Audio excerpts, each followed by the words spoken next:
So I'm going to show you 20 words and phrases that will help you get the highest possible IELTS score. And this is a kind of vocabulary that has helped my students to get 7, 8, 8.5 in their speaking and their writing even. So don't worry, for each word, I'll provide you the meaning. The word will be there, the meaning, then the pronunciation also, so that you are able to pronounce it properly in your test, and a model answer. And of course, some of them I'm going to provide questions also where you can use it. So don't worry, just keep your notes ready where you can write them or you can even save. Before I go, please share this video with students who really want it. And for those who do not know me, I am an ex-IELTS examiner. I have my website, www.englishwithaneetakundra.com. I do the evaluation, coaching, personal guidance. I am there for you for any type of paid assistance. So let's go to the first word. So the first word is foreseeable future. Now pay attention to the pronunciation. It is foreseeable future. Foreseeable future.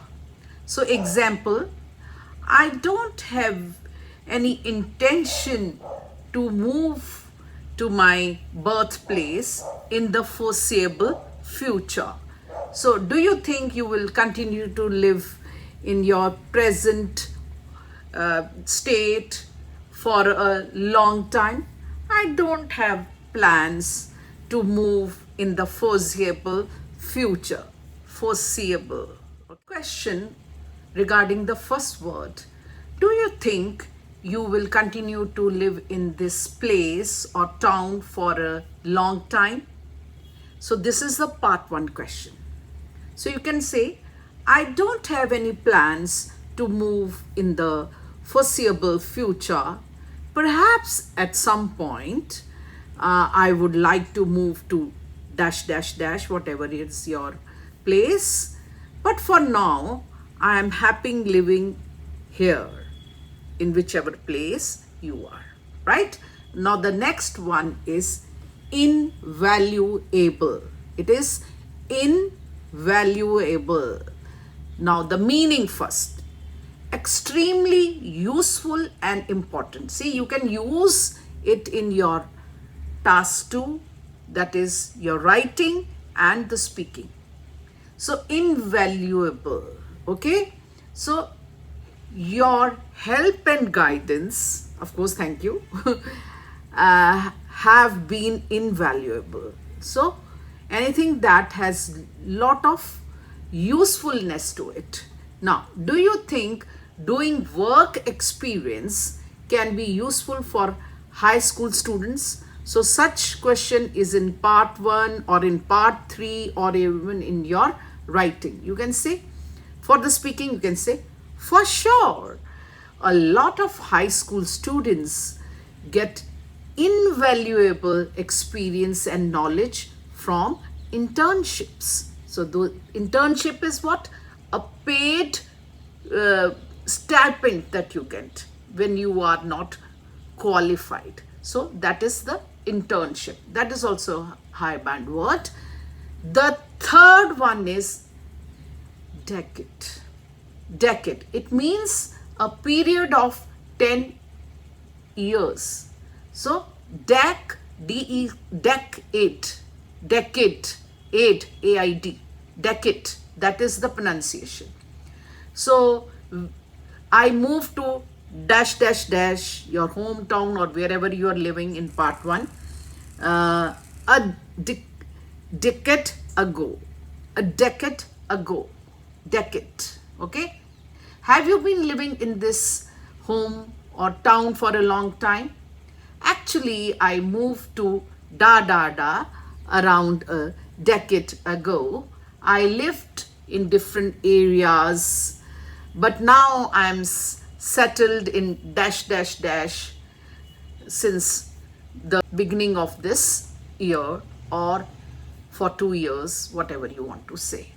Now, the fourth one, the kind of or the type of person who. It's a phrase. The kind of, type of person who. So, kind of. Kind of. You will not say of. Kind of. Type of person who. W is silent here. Okay. Now, it is used to describe someone's behavior. Now, example. He's a kind of person who always goes out of his comfort zone to help people. So, out of the comfort zone, again, it's a high vocab.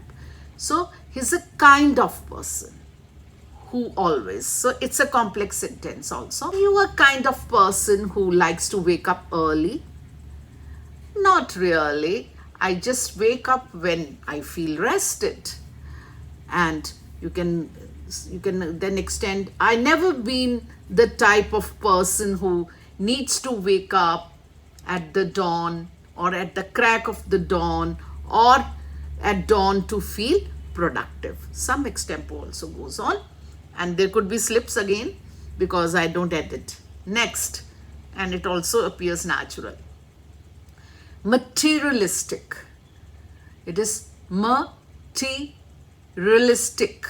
Materialistic means who believes that wealth and possessions are very important. Such a person is materialistic. Now, example, many people in the modern society are materialistic, right? We are running after wealth. Okay, so the question would be, and you should understand this word, and then you can use it in anywhere in your writing and speaking again.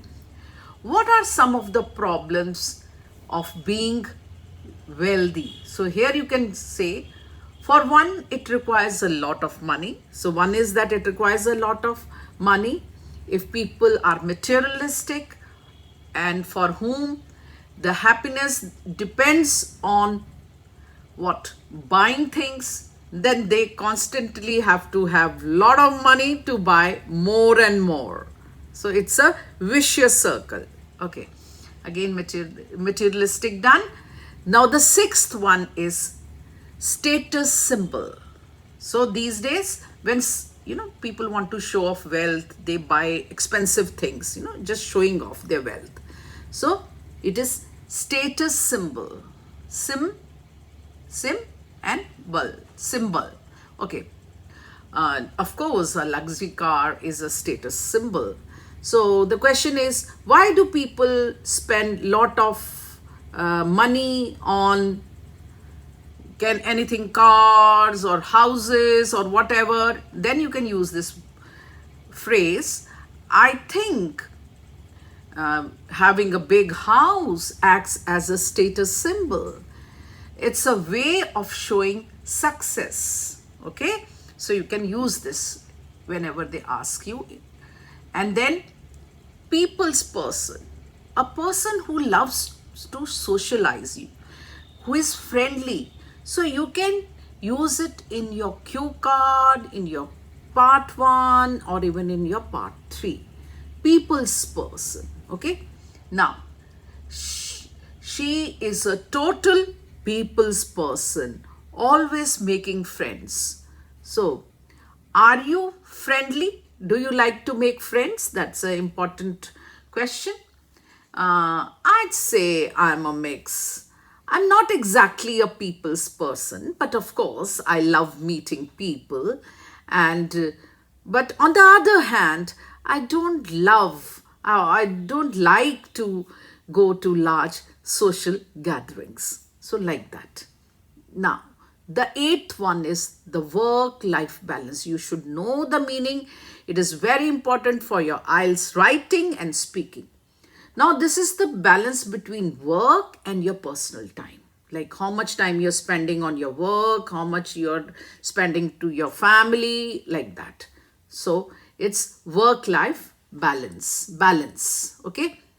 So employees with a good work-life balance are happier and more productive. You can use in your part 3, in your IELTS writing.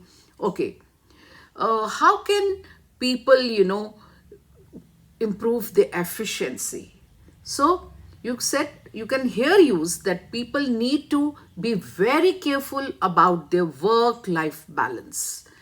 People these days, they are in stressful jobs and they need to rethink their careers, and though it's not very easy, but then priority should be given to the work life balance. Okay, so like that.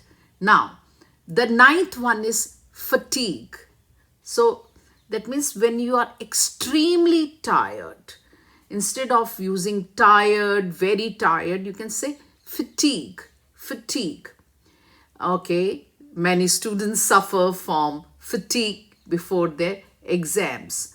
So how can you prevent getting tired? So you can say, in order not to get fatigued too much, one needs to get enough sleep so that one can unwind and recharge their batteries. So again, that is a high band vocab.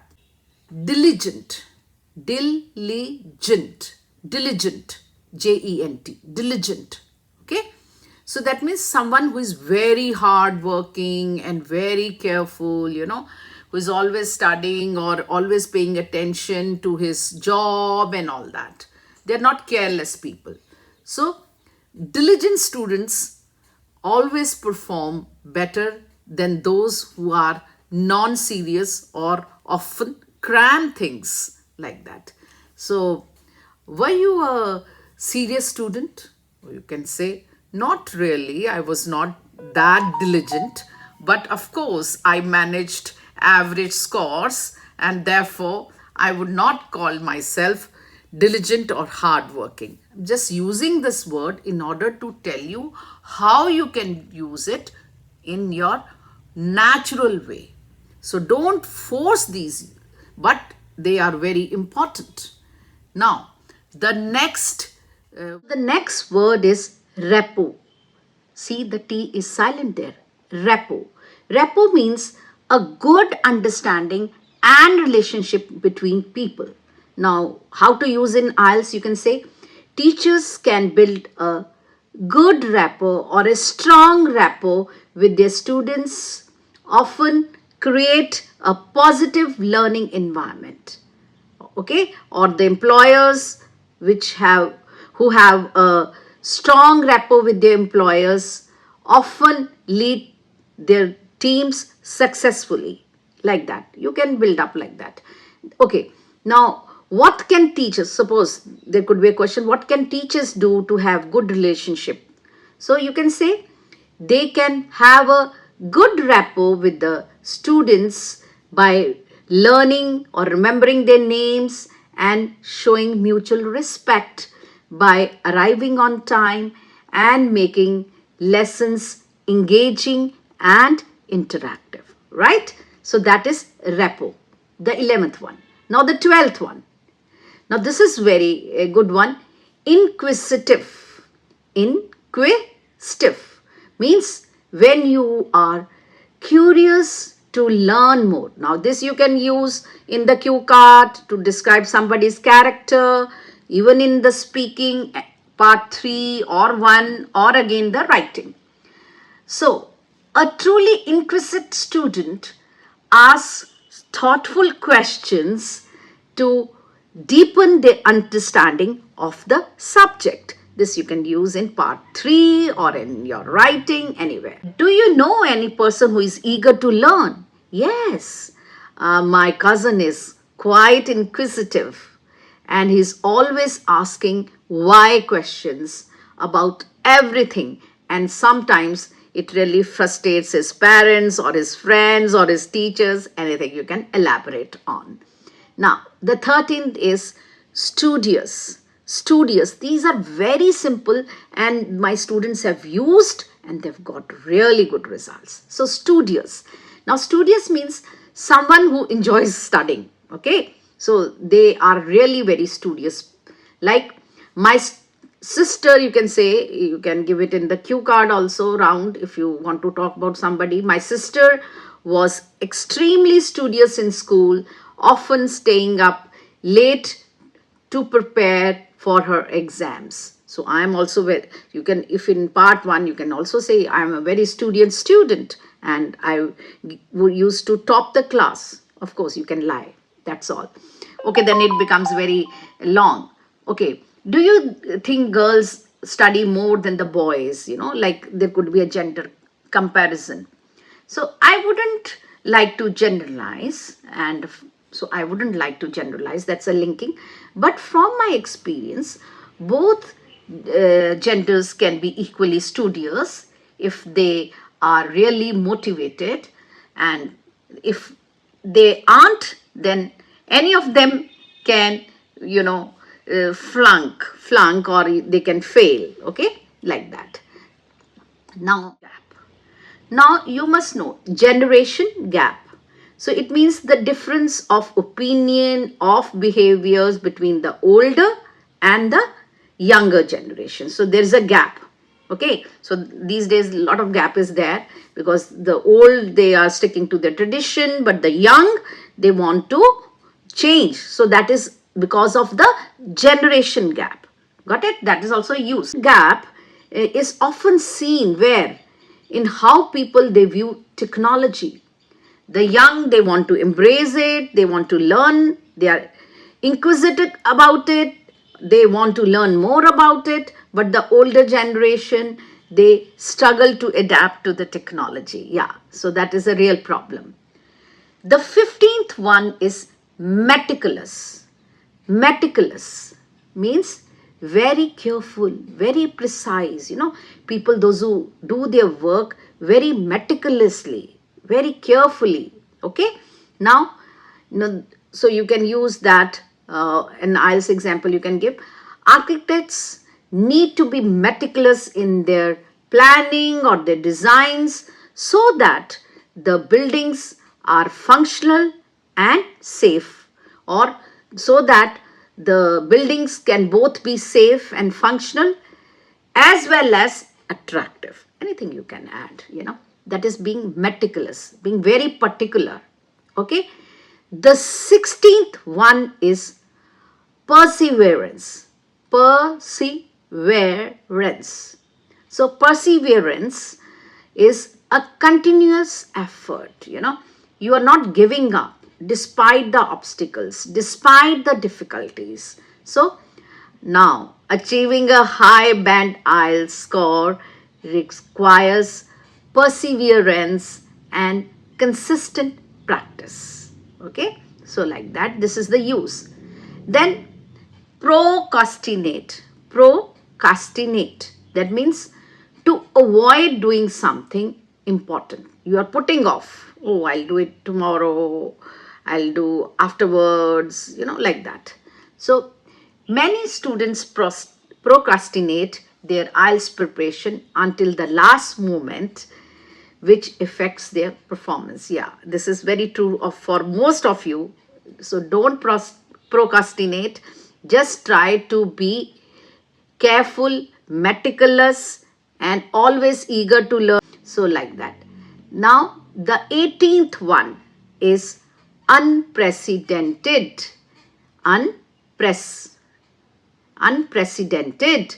It means that has never been seen before, that has never been experienced before.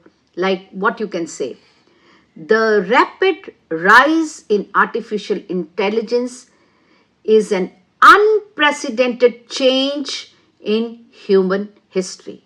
So such change was never observed. So I was seeing the video the other day. Now in China, they have the DeepSeek. So that is also going to have unprecedented change. And now the robots are going to dance. I saw that video. So all this was never experienced before. It was never seen before. So that is unprecedented.